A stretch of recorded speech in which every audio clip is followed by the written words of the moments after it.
আসসালামু আলাইকুম, সবাই কেমন আছেন? আশা করি সবাই ভালো আছেন। আজকে আরেকটা একটা জিনিস জানার জন্য ভিডিওটা করতেছি। আমার পেজের মধ্যে অনেকজন আছে যারা কৃষি কামার নিয়ে কাজ করে, মনে করেন বিভিন্ন গাছ কৃষি প্রতি আইডিয়া বেশি। তাদের উদ্দেশ্যে আমি একটা জিনিস দেখাচ্ছি, অবশ্যই আপনারা জেনে থাকলে আমাকে বলবেন। এই দেখতেছেন আমার কলা গাছটা, এটার প্রায় অনেক বড়, দেখেন নিচু। এটা কলা ধরছে, ঠিক আছে। এটা কলা ধরার পর দেখেন কলাগুলো শুধু শুধু পচে যাচ্ছে। এটা কি কারণ হচ্ছে এটা তো বুঝতেছি না।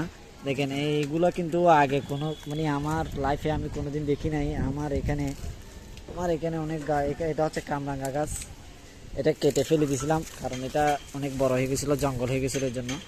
আর এটা কি জন্য হয়েছে অবশ্যই জানাবেন। দেখেন আমি দেখাচ্ছি, দেখেন কলা এগুলা ঠিক আছে, কিন্তু নিচের গুলা সবগুলো পচে গেছে। দেখছেন এই সেম ঘটনা এটার হয়েছে। দেখেন সেম গাছ, একসাথে এই গাছ, কিন্তু দেখেন কলাটা সম্পূর্ণ পচে গেছে।